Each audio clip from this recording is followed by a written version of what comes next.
Je suis coach depuis plus de 20 ans et chaque vidéo c'est du grand n'importe quoi. Pour perdre du poids, c'est du cardio point barre, plus une diète adaptée. Depuis quand le curl biceps ça fait perdre du poids? T'es un extraterrestre dans le milieu du coaching, l'ami. Bon, moi ça fait que tuer, il y a l'ami. Donc on est potes.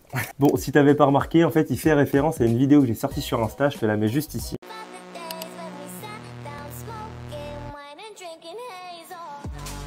Donc là en fait dans cette vidéo clairement je fais la comparaison, je demande la différence entre prise de masse et perte de poids, et bien sûr j'ai mis un curl biceps. Bon tu te doutes bien que c'est pas en faisant du curl biceps que tu vas perdre du poids, mais c'était pour expliquer que la musculation et la prise de muscle pouvaient t'aider à perdre du poids parce qu'en fait sur les deux il n'y a aucune différence. Mais mon ami il l'a pas trop compris et il s'est un peu énervé. Donc si tu me connais pas, c'est Daddy et je suis là pour aider les papas à devenir forts et musclés en s'entraînant moins de 3 heures par semaine. Donc dans cette vidéo on va clairement débunker tout son message là, on va l'analyser et progressivement on va en parler et je vais clairement dire que c'est de la... Non je vais pas dire le terme, mais je vais pas dire que c'est de la merde, mais c'est quand même un peu de la merde. En fait le problème chez ce mec là c'est que c'est trop binaire, c'est que faut faire ça et pas ça.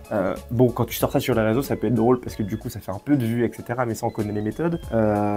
Mais là en fait il a l'air d'être sérieux et c'est dans un commentaire. Donc dans cette vidéo on va clairement débunker ce message étape par étape, hein. On va commencer par le début, un coach depuis plus de 20 ans et par la fin parce que je suis un extraterrestre. Je sais pas pourquoi je suis un extraterrestre, mais bon, c'est à lui de nous le dire.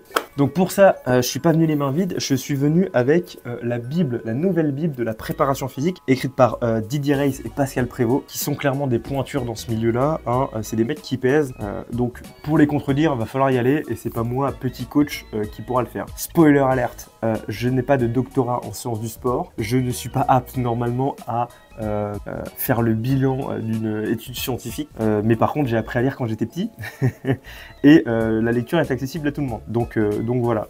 Dans ce livre-là, c'est bien plus complexe que ça n'y paraît. Il y a des termes vachement techniques, mais bon, je vais essayer de vulgariser un maximum de ce que j'ai compris, bien sûr. Et on va y aller vraiment étape par étape, ne t'inquiète pas. Donc Didier, qu'est-ce que tu nous racontes? Donc avant de commencer, le petit bonhomme, parce que j'ai pris une fiche. Attends, regarde. J'ai tout noté sur un petit cahier. Ce petit bonhomme nous dit qu'il est coach depuis 20 ans. Enfin, je dis petit bonhomme, mais il doit avoir un certain âge parce que coach depuis plus de 20 ans. Plus de 20 ans, on arrive dans les années 2000, 2005. Vous allez voir que l'étude qui est un peu débunkée par Didier Reyes et Pascal Prévost date de 2004. Donc en fait, je pense qu'il n'a pas forcément ouvert de livre entre-temps ou il s'est pas forcément plus renseigné pour être aussi binaire que ça. Premier débunkage. Et deuxième, pour perdre du poids, c'est du cardio point barre. Bien sûr, il rajoute diète adaptée. Il a 100% raison, pour perdre du poids, il faut avoir une diète adaptée et être en déficit calorique. Là-dessus, on est d'accord. Mais c'est du cardio point barre, donc bien sûr que là, c'est binaire, c'est du cardio ou non. Mais quand il parle de cardio, il parle de quoi? Parce qu'en fait, on ne connaît pas l'intensité, on ne connaît pas la durée, on ne connaît pas l'ergomètre qu'il va utiliser, ou alors c'est de la course à pied. Mais je pense que quand il dit cardio, il parle de cardio avec effort un peu élevé. Et, généralement, c'est faire du cardio, c'est vraiment mettre de l'intensité et transpirer. Je pense qu'il parle de ça. Donc, à défaut de faire de la musculation et aller marcher, par exemple. Et je vais t'expliquer en quoi faire de la musculation peut grandement t'aider à perdre du poids et marcher aussi, clairement. Et que tu n'es pas obligé, bien sûr, tu n'es pas obligé de faire du cardio pour perdre du poids.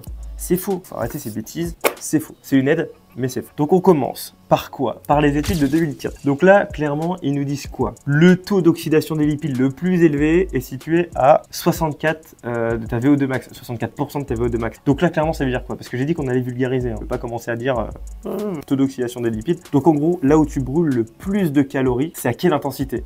Eux, ils disent 64% de ta VO2 max. La VO2 max, tu sais, c'est le truc que tu le calcules en mettant un gros masque. Tu cours sur un tapis, généralement, tu vas dans des centres pour le faire. Bien sûr, on ne peut pas le faire nous. Donc, comment on va faire? Nous, on va s'aider de la fréquence cardiaque maximale. C'est clairement...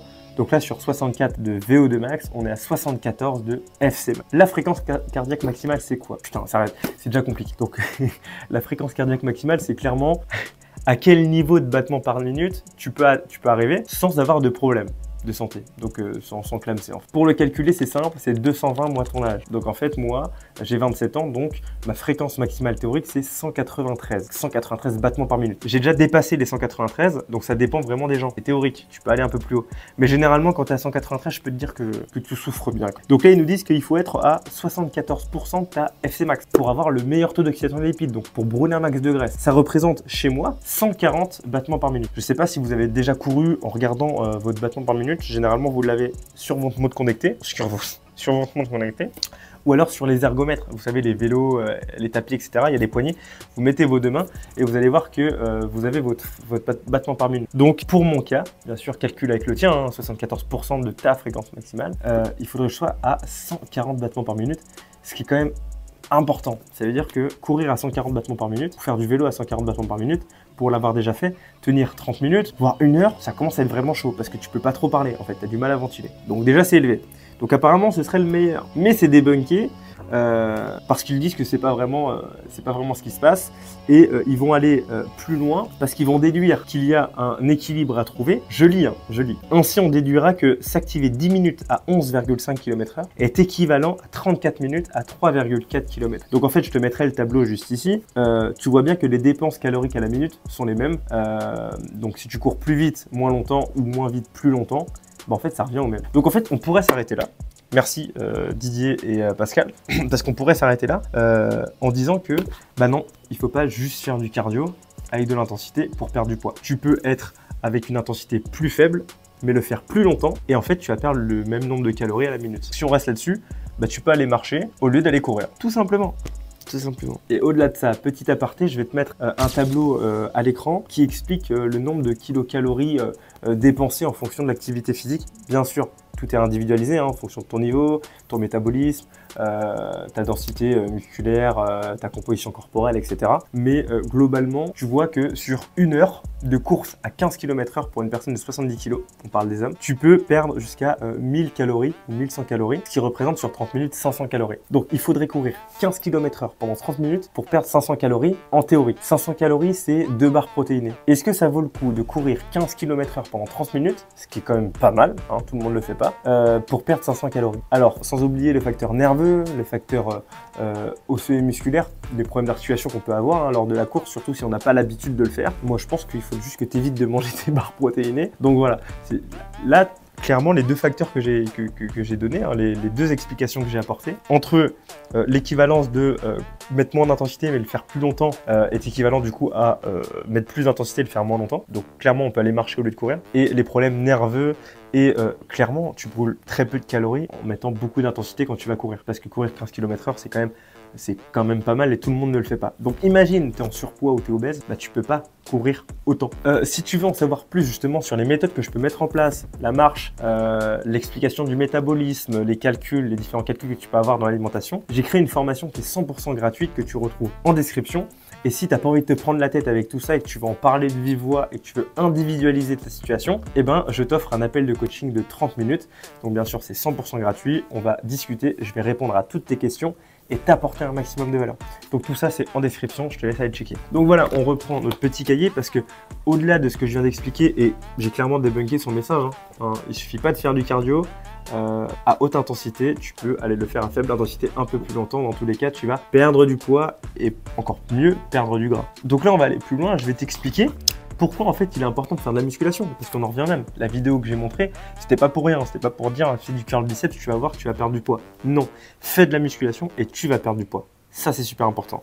Donc en fait, j'ai même pas besoin du livre parce que j'avais écouté, vous allez voir, clairement, je vais vous mettre un petit extrait de cette dame que j'avais déjà écouté dans un podcast, il me semble, de Major Mouvement, qui est passé sur RTL, je sais plus quoi, et qui vous explique ça très bien et qui vous expliquera ça mieux que moi. Émilie, pour ceux qui font des complexes en maillot sur la plage, vous nous expliquez que la meilleure façon de contrôler son poids, c'est de se muscler. C'est-à-dire qu'il vaut mieux faire du sport que faire un régime. Oui, tout à fait. En fait, le muscle, déjà, c'est un des meilleurs prédicteurs de notre longévité. Se muscler améliore absolument chaque aspect de notre santé.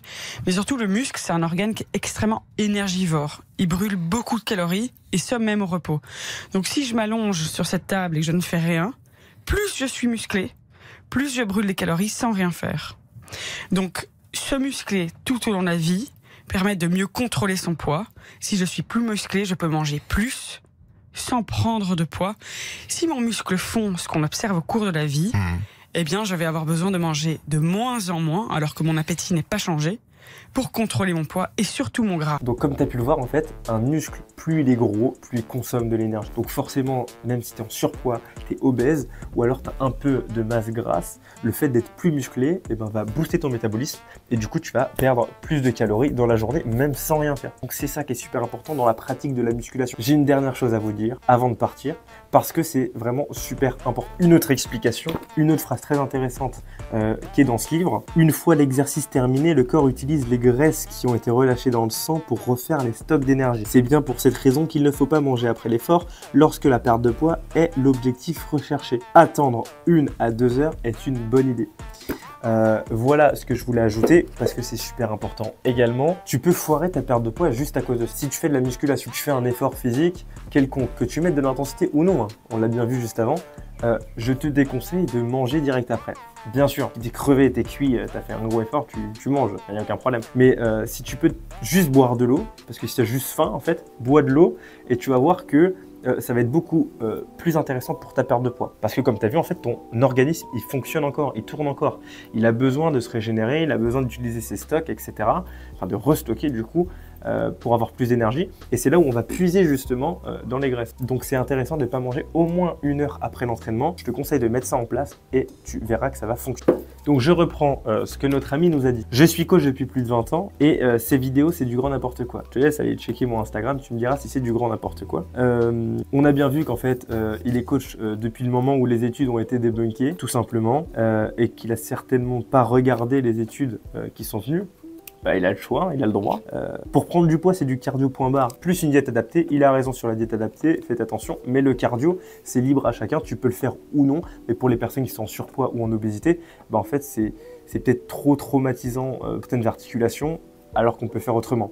Mettre de la marche un peu plus pour casser cette sédentarité, gérer l'alimentation, faire attention à ne pas manger directement après l'activité physique. Je pense que ça suffit. Tu n'es pas obligé d'aller faire 30 minutes, 1 heure de course à 15 km/h, sachant que tu peux le faire différemment, comme je t'expliquais juste avant. Depuis quand le curl biceps ça fait perdre du poids? Je pense qu'il n'a pas compris. Hein. Il est resté premier degré, mais ça c'est pas grave en l'occurrence. T'es un extraterrestre dans le milieu du coaching, l'ami.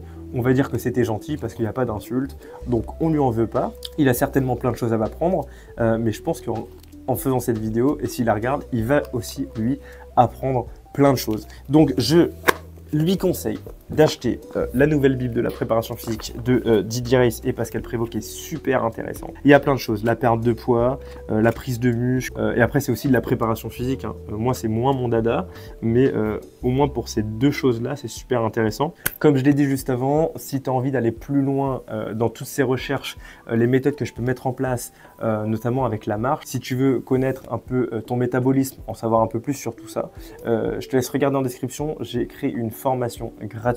Et si tu en as marre en fait de ta situation et que tu veux l'individualiser en me posant toutes les questions qui te passent par la tête, tu peux réserver un appel de coaching 100% gratuit de 30 minutes et moi je vais essayer de t'apporter un maximum de valeur durant cette période-là. Donc je te laisse tout en description, va voir. J'espère que la vidéo elle t'a plu, ça change un peu d'habitude. On a essayé de mettre des choses concrètes en place, mais bon, j'essaie de vulgariser comme d'habitude, pas forcément facile. Je reste coach à mon humble échelle, mais je sais lire. Donc, je vous conseille de vous renseigner avant de commenter des choses, s'il vous plaît, renseignez-vous. Oui, c'est vrai. Avant de partir, il y avait un commentaire, même plusieurs, sur TikTok. J'avais sorti une vidéo où j'avais dit un haltère. J'ai reçu des commentaires. C'est une haltère, et des fois il y avait même des insultes. Non, c'est une haltère. Putain, il suffit juste d'aller sur internet, de taper un ou une haltère, et en fait on te répond. On sait qu'un haltère c'est masculin. Donc les gens en fait, ils préfèrent commenter rapidement sans vérifier leurs informations. Et bordel, c'est pas sérieux. Donc voilà, c'était mon petit coup de gueule à moi. Pour ça, j'espère que tu as aimé la vidéo. Je te laisse liker, commenter et surtout t'abonner pour ne pas louper la suite. Je vais essayer de sortir plein d'autres vidéos comme ça. Et si vous voulez que je fasse d'autres vidéos, vous avez d'autres idées, n'hésitez pas à mettre ça en commentaire. Sur ce, c'était Daddy. Ciao!